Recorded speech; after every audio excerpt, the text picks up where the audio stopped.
હોય અને હંમેશા એમને સાંભળતા હોય છે, ત્યારે એમના ઘરની પરિસ્થિતિ એ પણ ખૂબ આપણે સૌ જાણીએ છીએ. અને એક ગઝલના શેરથી આપણે એમને ઇન્વાઇટ કરીશું કે કઈ ઈચ્છાઓ અધૂરી હોય છે. નસીબેન, મુસ્તુફાભાઈ આ બધા ખૂબ સરસ જીવન જીવ્યા છે, મહેનત કરી છે, સાથે જમીનાબેન, હુસેનભાઈ જેવા પણ સ્વજનો મળ્યા છે. ત્યારે આ પંક્તિ બહુ સફી સરના જીવનને અડે છે અને એમના વ્યક્તિત્વનો નિચોડ છે. એટલે આજે કવિ ગમે છે કે કઈ ઈચ્છાઓ અધૂરી હોય છે, જિંદગી તોય અધૂરી હોય છે. કઈક ઈચ્છાઓ અધૂરી હોય છે, જિંદગી તોય અધૂરી હોય છે. જિંદગી રોજ આપણને શીખવે છે, જિંદગી રોજ આપણને શીખવે છે કે જીવતા શીખો. જિંદગી રોજ આપણને શીખવે છે કે જીવતા શીખો. એક સાંજના તેર તૂટે છે, એક સાંજના તેર તૂટે છે, પણ જીવતા શીખો. અને જીવતા કેવી રીતે શીખવું ને એ આપણને શીખવશે આજે આપણા મુખ્ય વક્તા માનનીય ડીસીપી ટ્રાફિક પૂર્વ અમદાવાદ અને આપણા સૌના લાડલા દીકરા સફી. આપ આવશો અને સૌને આજે એક સુંદર રીતે આપણા શબ્દોથી મોટિવેશન સ્પીચ આપશે.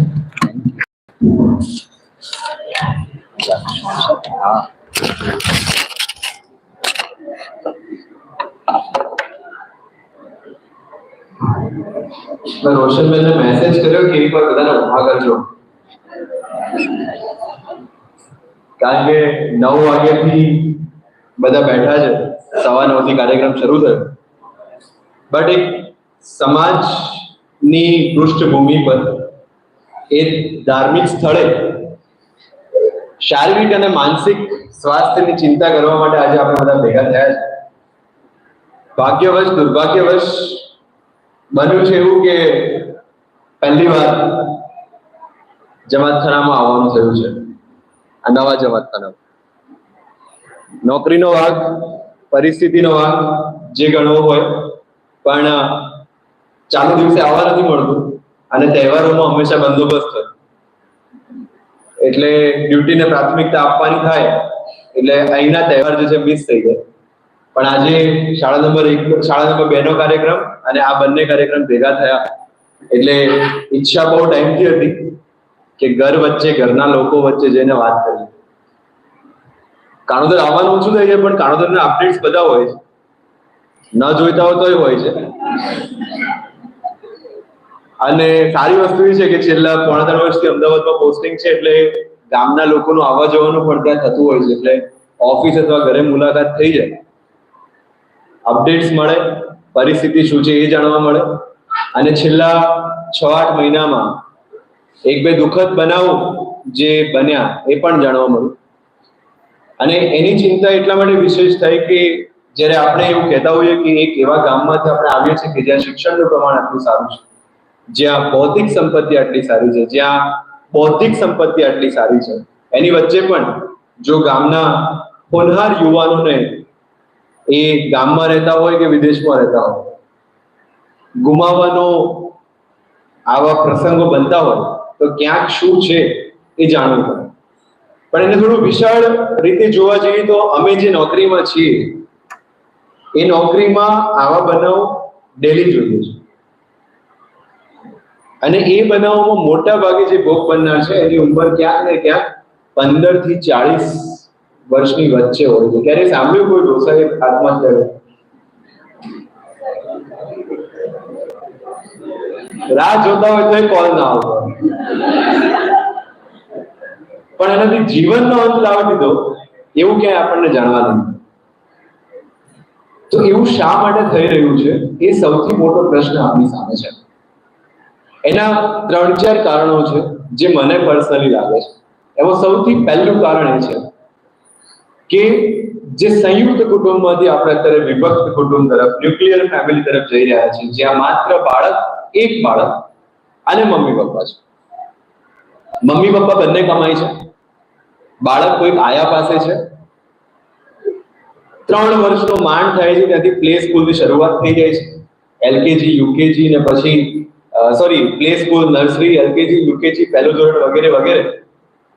મા બાપને એવી આશા હોય છે કે હું બહુ સારું ભવિષ્ય અમારા બાળકને આપી શકીએ, એટલા માટે અમે ઇન્ટરનેશનલ સ્કૂલ, સીબીએસઈ સ્કૂલમાં એનું એડમિશન કરાવીએ છીએ.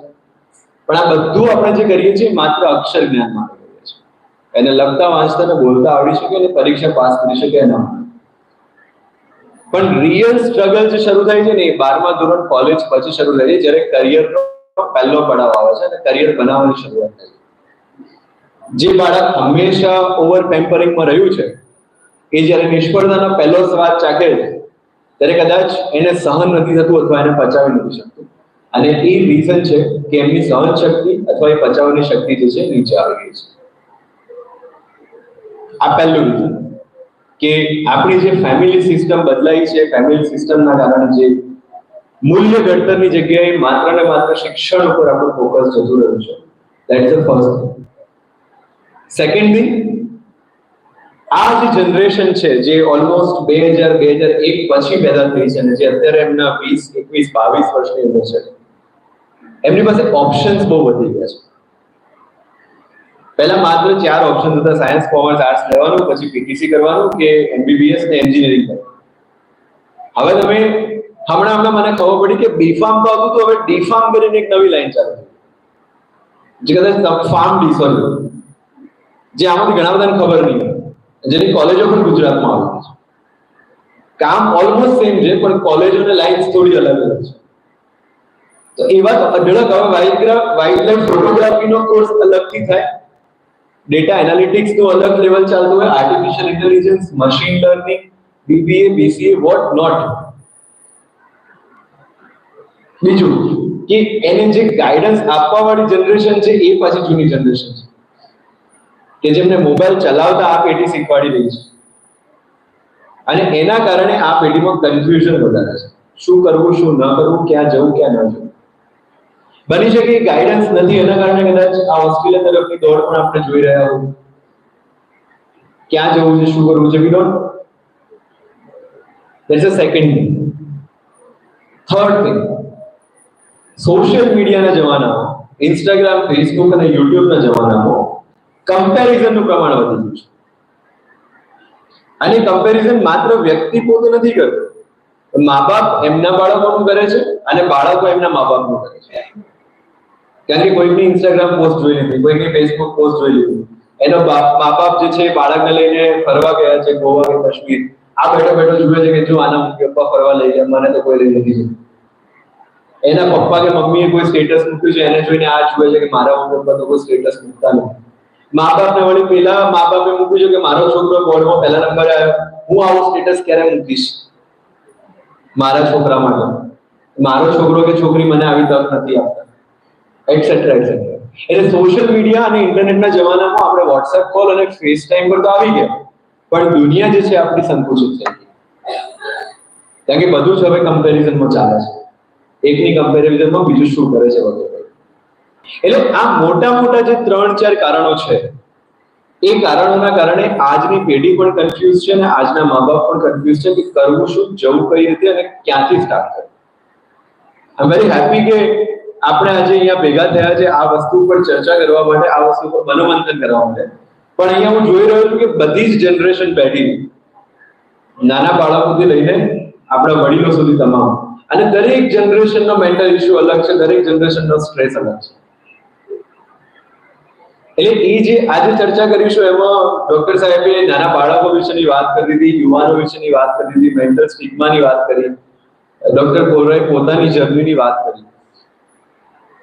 આ બધી જ વાતનું સમરાઇઝેશન જો આપણે કરવું હોય તો અહીંયા જે યુવાનો બેઠા છે ને, અહીંયા જે મા બાપ બેઠા છે, એક હેલ્ધી લાઈફ માટે, એક હેલ્ધી લાઈફસ્ટાઈલ માટે અને એક હેપી લાઈફ માટે એક વસ્તુની ચિંતા આપણે બધાએ કરવાની મૂકી દેવાની છે, એ છે કે મારા બાજુવાળો કે મારી સામેવાળો કે સમાજવાળા શું કહેશે જો અગર હું આમ કરીશ. It's the first. આપણે તો ટેન્શન ઘરની બહાર જઈશું, સામેવાળા શું કહેશે, એનું કામ છે કહેવાનું ને. એક મસ્ત સ્ટોરી છે મારી ગમતી. રામાયણની અંદર હનુમાનજી સીતાજીને શોધવા જાય છે લંકા, અને શોધવા જાય છે, સીતાજી તો મળી જ જાય, પછી રાવણ પૂછડાને આગ લગાવે છે, એ આખી લંકા બાળીને આવી. બધાને ખબર જ છે, લંકા બાળીને આવે ને બધા વાનર સમાજે પીઠ થપથપાવ્યું કે વાહ શું કામ કર્યું, એકલો ગયો અમારા મૂર્તિઓને ધૂળધાણી કરી નાખે રાવણ. એના થોડા ટાઈમ પછી થયું કે પેલા લક્ષ્મણજી બેભાન થાય છે, મૂર્છિત થાય છે, અને એના માટે વાત એવી થઈ કે લંકામાંથી વૈદ્યને બોલાવે સુષેણને કે ભાઈ આમને ઈલાજ કરાવો. અને કીધું આમને સંજીવની જડીબુટ્ટી જોઈશે, તો સંજીવની જડીબુટ્ટી મળશે. સુષેણે એવું કીધું કે પહેલા લંકામાં હતી, પણ આ હનુમાનજી બધું બાળીને ગયા, એટલે હવે છેક હિમાલય જવું પડશે. એટલે એક સમાજ જે પીઠ થપાવતા હતો એમાંથી 2-4 જણા બોલ્યા, કોણે કીધું દોડતા હતા? સીતાજીની બાળ લેવા મોકલ્યા તો એટલું કરી પાછું હોય ને ભાઈ. એટલે આ પરિસ્થિતિ બદલાતા ફરતા સમય નથી લાગતો. તમારી આજુબાજુના લોકો શું વિચારશે અને શું કહે છે એ વિચારે તમે પોતાનો ગ્રોથ કે પોતાના વિચારોને શું કામ રોકી રાખો છો? આમાંથી કોઈ એવું હોય કે જેને ઇન્ટરેસ્ટ હોય ખરેખર લોકોના હેર કટ કરવા, અને કોઈ વ્યક્તિ હેર કટ અહીંયા સલૂન સ્ટાર્ટ કરીને બતાવે, કરી શકશે? એ ચિંતામાં કે આપણે આ કરવાનું. લેટ મી ટેલ યુ, અમદાવાદની અંદર એવા ઘણા હેર સ્ટાઇલર્સ છે જે એક અપોઇન્ટમેન્ટના 10,000, 15,000, 20,000 રૂપિયા ચાર્જ કરે છે, just because it is their passion. ધંધાથી માણસની ઓળખાણ નથી, એ ધંધામાં તમારી ડિમાન્ડ કેટલી છે એનાથી માણસની ઓળખાણ છે. એટલે જે કરો પોતાને ગમતું કામ કરો. અહીંયા બેઠેલા યુવાનોને, વિદ્યાર્થીઓને તમામને મારી એવી વિનંતી છે કે હેપી લાઈફ જીવવા માટે જરૂર નથી કે આપણે યુપીએસસી પાસ કરીએ, જીપીએસસી પાસ કરીએ કે ડોક્ટર થઈએ તો હેપી લાઈફ. એવા ઘણા ડોક્ટરો અને અધિકારીઓ છે જેમણે સુસાઇડ કર્યા છે. એવું નથી કે એમની લાઈફમાં બધું હેપનિંગ છે. ખુશ રહેવું અને તમે ક્યાં છો અને શું બન્યા છો એને કોઈ લેવા દેવા નથી. એક મારી ગમતી પંક્તિ છે ધ્રુવ ભટ્ટની, ઓચિંતું કોઈ મને રસ્તે મળે ને પછી ધીરેથી પૂછે કે કેમ છો, આપણે તો કહીએ કે દરિયાથી મોજ માને, ઉપરથી કુદરતની રહેમ છે. બસ જો આટલું કહેતા આવડી જાય તો કોઈ મોટિવેશનલ સેમિનારની, કોઈ મેન્ટલ હેલ્થની કશું જ જરૂર. અહીંયા બેઠેલા દરેક વ્યક્તિને હું અત્યારે 1 મિનિટ આપું ને પૂછું તમારી લાઈફમાં સ્ટ્રેસ શું છે, જરા વિચારો.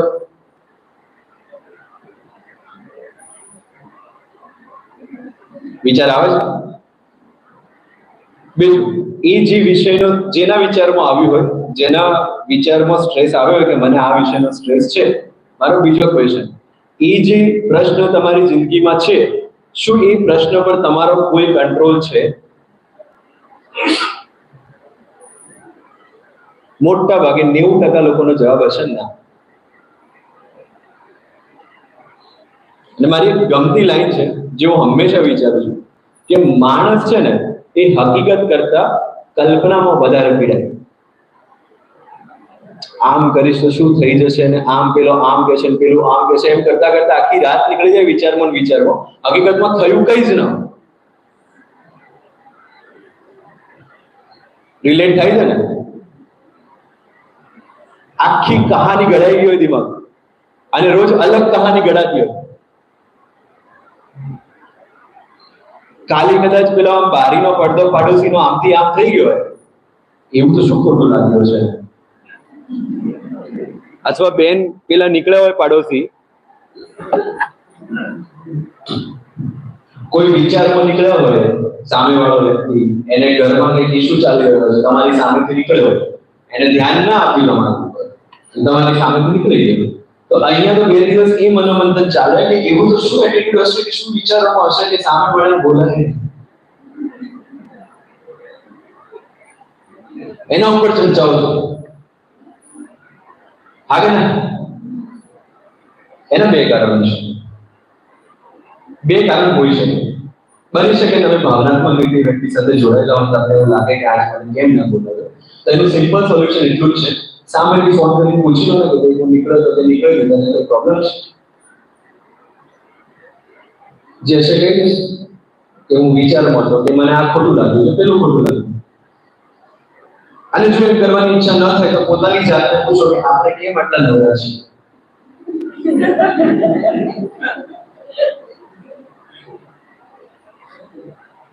મેં મારી લાઈફમાં ઘણા બધા એવા ડિસિઝન્સ લીધા છે જે ઘણા બધાને લાગ્યું છે કોન્ટ્રાડિક્ટરી છે. એની ઘણી સ્ટોરીઝ પણ બની છે. મેં કીધું અમુક અપડેટ્સ મને ન જોઈતા હોય તો મળતા હોય છે, બટ એનાથી હું મારી લાઈફ થોડી બદલીશ, એનાથી હું મારી હેપીનેસને થોડી કોમ્પ્રોમાઇઝ કરીશ. આપ ભલા તો જગ ભલા, હું ખુશ તો બધા ખુશ. યસ ઓર નો? एक सिंपल कबीर जी का दोहा है हमारा फेवरेट, बुरा जो देखन मैं चला बुरा न मिलिया कोई, बुरा जो देखन मैं चला बुरा न मिलिया कोई, जो मैं अपना दिल देखा मुझसे बुरा न कोई. જેવી આપણી દ્રષ્ટિ એવી સૃષ્ટિ. સિમ્પલ છે. આપણે અંદરથી ખુશ તો આપણા માટે બધા ખુશ, આપણા માટે બધા સારા. આપણે અંદરથી દુઃખી તો આપણને બધાથી દુઃખ. સિમ્પલ નિયમ છે આ. અને એ સુખ કે દુઃખની ડેફિનેશન શું છે? મેં ઘણી વાર હું મારા ઘરે પણ ચર્ચા કરતો કે આજે રાત્રે આપણને શાંતિથી ઊંઘ આવે, આજે રાત્રે એનાથી વિશેષ સુખની પરિભાષા બીજી કોઈ નથી. આગળ ના. અને જો ઊંઘ ના આવે ને કોઈ વિચારો આવે તો અગેન મેં કીધો એ જ પ્રશ્ન પૂછો કે આ વિચાર જે પરિસ્થિતિમાં આવી રહ્યો છે એ પરિસ્થિતિ પર મારો કોઈ કંટ્રોલ છે કે નથી? જો કંટ્રોલ છે તો એક્શન લો, નથી તો વિચારીને કોઈ ફાયદો નથી. યસ ઓર નો? એટલે તમે જેટલા પણ સ્ટ્રેસ મતલબ વિચારો કરી રહ્યા છો એ વિચારોને થોડા બાયફર્કેટ કરીને જુઓ કે આ પર્ટિક્યુલર વિચાર પર મારો કોઈ કંટ્રોલ છે નથી, મૂકી દે. મારા મમ્મીને કહી રાખ્યું છે મારા લગ્નની ચિંતા નહીં કરવાની. અગે તમે ગમે તેટલું વિચારશો એનાથી હું કરી દેવાનો છું તો છે. યસ ઓર નો?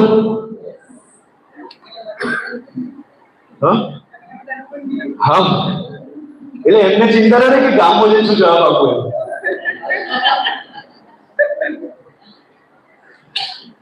કહેવાનો મતલબ એ છે કે મારી લાઈફના હેપીનેસના પેરામીટર શું છે એ મારે નક્કી કરવાના છે. એ અધિકાર હું કોઈ બીજાને નહીં આપું. બીકોઝ મારી માનસિક શાંતિ એ મારી જવાબદારી છે. I hope you are getting my point. Yes, એટલે અહીંયા જે વડીલો બેઠા છે જે પોતાના કરિયરમાં ઓલરેડી સેટ છે એમને બે વસ્તુ સમજવાની છે. તમારી માનસિક શાંતિ હશે, તમારા બાળકની માનસિક શાંતિ ઓટોમેટિક એન્શ્યોર થશે.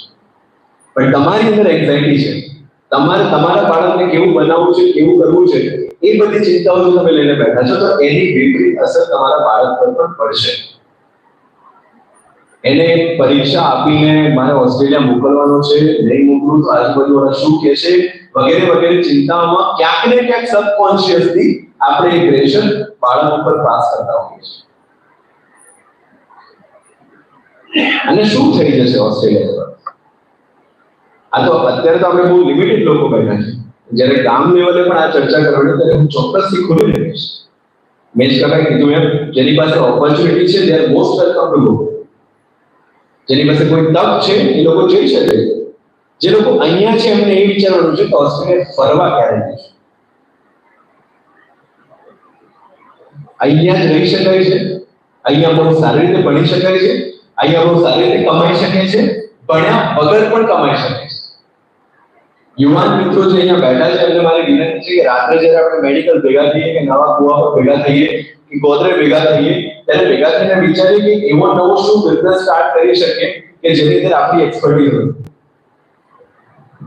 એવો શું નવો આઈડિયા લાવી શકીએ કે જે આપણે બીજાને શેર કરી શકીએ.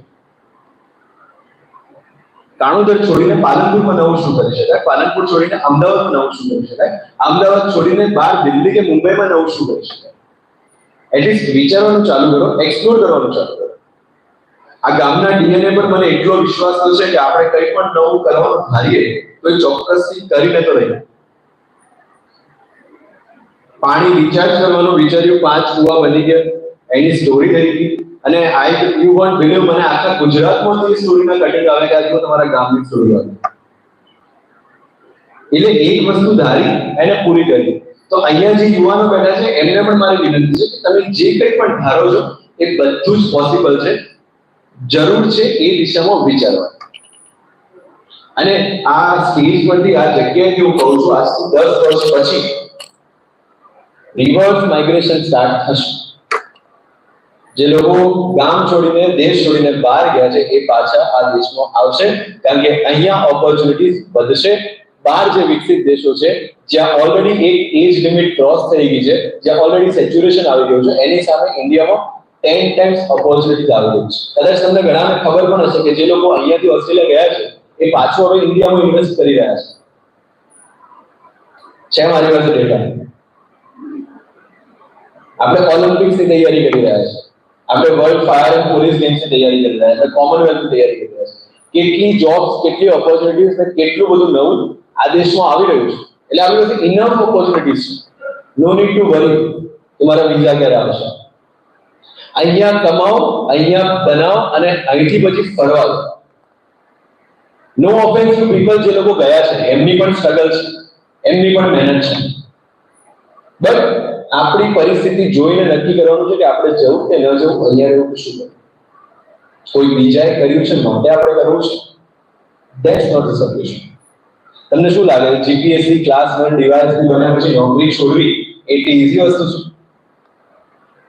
It tax lots of guts અને લોટ્સ ઓફ સેલ્ફ કોન્ફિડન્સ, અને એ પણ પોતાની હેપીનેસ માટે કે મને આમાં નથી ફાવી રહ્યું તો હું કંઈક એવું કરીશ કે જેમાં મને મજા આવે. એનાથી દુનિયા શું વિચાર છે એની ચિંતા કરી હોત તો કદાચ એ ડિસિઝન જ ના લેવાય શકે. અને અમારા ડિપાર્ટમેન્ટમાંથી નીકળવું હોય શકે પણ મેં પણ જેમ મેં કીધું એમ મેં ક્વેશ્ચન ક્યારે નથી પૂછ્યો કે કેમ આવું ડિસિઝન લીધું. but I only said કે જે લીધું હશે બેસ્ટ જ લીધું છે, બીકોઝ એવરીબડી, દરેકનો અધિકાર છે કે પોતાની લાઈફમાં શું કરવું એ જાતે નક્કી કરે. અને last but not the least, કોઈ પરિસ્થિતિ એવી આવી ગઈ છે જ્યાં આપણને લાગે છે કે આપણે ધરાઈ ગયા, આપણે ફસાઈ ગયા, તો વેન્ટિટ આઉટ. કોઈકને કહો. અહીંયા જે યુવાનો છે, જે દીકરીઓ છે, એમને એવું લાગતું હોય કે અહીંયા કોઈને કહી શકાય એવું નથી. ડાયરી લખો. કોઈ અનનોન વ્યક્તિ જે બસ સ્ટેશન કે રેલવે સ્ટેશન પર મળે એને કહે.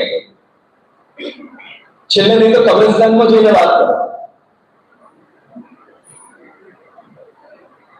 જેને સાંભળવું છે સાંભળશે, પણ એટલીસ્ટ એને મનમાંથી વાત કરે, એને હળવું કરી નાખે.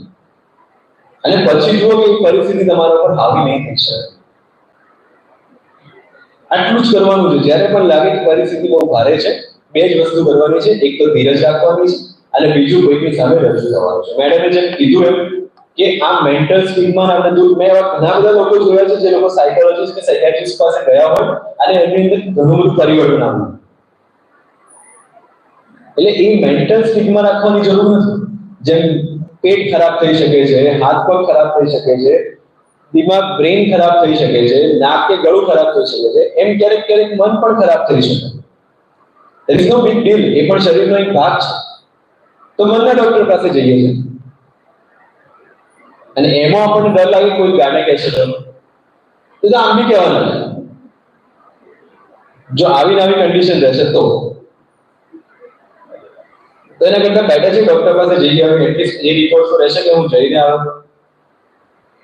એટલે આ બધી જ ચિંતાઓ જે છે એ મૂકી અને જે ગમતું કામ છે એને કરીએ. અહીંયા જે વડીલો બેઠા છે કે જેમને હંમેશા પોતાના બાળકોની ચિંતા રહેતી હોય છે કે શું કરશે શું નહીં કરે, એમને એવો પ્રશ્ન પોતાને પૂછો, મેં જેમ કીધું એમ કે આમાં મારો કોઈ કંટ્રોલ છે, જવાબ મળે ના, આમાં કોઈ કંટ્રોલ નથી. તો હવે વિચારો બંધ કઈ રીતે કરવા? તો સિમ્પલ સોલ્યુશન એ છે કે પોતાની જાતને કોઈ પ્રવૃત્તિમાં વ્યસ્ત કરો, પોતાની ગમતી કોઈ પ્રવૃત્તિ. એકલા ન ફાવતું હોય તો 4 લોકો બીજા એની સાથે જોડો, પણ કોઈક ને કોઈક પ્રવૃત્તિમાં જો તમે બિઝી રહેશો, પોતાની જાતને વ્યસ્ત રાખશો, તો આ પ્રકારના પ્રશ્નો અને આ પ્રકારના વિચારોથી તમે બચી શકશો. જે વિચારો પર પોતાનો કંટ્રોલ નથી એ વિચારો પર વિચાર કરીને પોતાનું માનસિક સ્વાસ્થ્ય બગાડવાનો કોઈ જ મતલબ નથી. અને અગેન મેં કીધું એમ કે દરેક વખતે રિયાલિટી ચેક પૂછી લેવાનું કે આ હું કલ્પનામાં રીબાઈ રહ્યો છું કે રીબાઈ રહી છું કે હકીકતમાં રીબાઈ રહ્યો છું. જવાબ મળશે કલ્પના, વિચારોમાં અને વિચારોમાં. એટલે એ મુદ્દો મૂકી દેવાનો છે. કલ્પનાઓને છોડી અને હકીકતમાં જીવતા શીખીએ. આજની રાત મને શાંતિથી ઊંઘ આવે છે કે નહીં, આટલું જો વિચારીએ તો બીજા કોઈ પ્રશ્નો જે છે એ આપણને પરેશાન નહીં કરે. અને last but not the least, જેમ કીધું કે જેમાં આપણો કંટ્રોલ નથી એના વિશે આપણે ચિંતા કરીએ છીએ, તો એનો મતલબ એ થયો કે આપણે જો ખૂબ શ્રદ્ધાળુ વ્યક્તિ છે, ખૂબ આધ્યાત્મિક વ્યક્તિ છે, ખૂબ ધાર્મિક વ્યક્તિ છે, તો આપણને જે કરનારો છે એની ઉપર શ્રદ્ધા નથી. એક બાજુ આપણે એવું કહીએ છીએ કે જે પણ છે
બેઠેલા મા બાપની મારી વિનંતી છે કે આપણે જે આપણું બાળક જે પણ પ્લાન લઈને આવે છે એ પ્લાનને આપણે અપ્રૂવ કરીએ, એમાં વિશ્વાસ કરીએ અને વિશ્વાસમાં એ બાળકને વધારે સારી રીતે કઈ રીતે આપણે ફેસિલિટેટ કરી શકીએ, ખાલી એટલું વિચારશું તો પણ એ બાળક જે છે આપણું અને સમાજનું નામ રોશન કરી શકશે.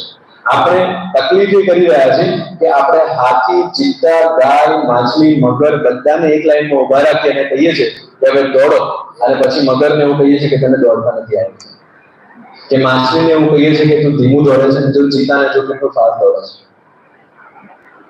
દરેક બાળકની, દરેક વ્યક્તિની કેપેસિટી અલગ અલગ છે, એની કોમ્પિટન્સી અલગ અલગ છે, એની આવડત અલગ અલગ છે. એ બધાને આપણે એક રેસમાં નહીં ઉભા રાખી શકીએ. એ બધાને એમનું પોતાનું ગમતું કામ કરવા દો. તો માછલી જે છે જે સ્પીડથી તરશે એટલી સ્પીડથી કદાચ ચીતો નહીં કરી શકે, એમ ચીતો જેટલી સ્પીડથી દોડશે એટલી સ્પીડથી મગર નહીં દોડી શકે, પણ મગરની જેટલી શક્તિ હશે એટલી સ્પીડથી કદાચ ગાય કામ નહીં કરી શકે. પણ દરેકની પોતપોતાની ખાસિયત છે, દરેકની પોતપોતાની આવડત છે અને દરેકના પોતપોતાના પ્રશ્નો છે. એનું સન્માન કરીએ. જેના જે પ્રશ્નો છે, અગેન મેડમે કીધું કે આપણે એટલી સાંભળી તો શકીએ, ભલે એને સમાધાન ના આપી શકીએ, પણ સહાનુભૂતિપૂર્વક સાંભળીને પણ ઘણા બધા માણસોનું દર્દ જે છે ઓછું થઈ શકે છે. આપણો સમાજ નાનો છે અને નાનો સમાજ હોવાને કારણે આપણી પાસે સ્ટોરીઝ બનાવવાનો ટાઈમ વધારે છે. એટલે કોઈ એક ઘટનામાં કેટલી પોસિબલ સ્ટોરીઝ થઈ શકે એ બધી આપણે બનાવીએ છીએ. વાંક નથી એમાં કોઈ. પણ મારું કેવું એવું છે કે જ્યારે આપણા મોઢેથી કોઈ વર્ઝન નીકળતું હોય ત્યારે આપણે માત્ર સામેવાળાનો વિચાર કરીએ કે હું જે બોલી રહ્યો છું કે બોલી રહી છું એનાથી સામેવાળાનો શું ફરક પડે છે. અને જો એમાં આપણે સહાનુભૂતિ લાવીએ કે મારા બોલવાથી કે કંઈ કહેવાથી અગર સામેવાળાને દુઃખ થાય છે તો હું કદાચ ખોટા રસ્તે છું.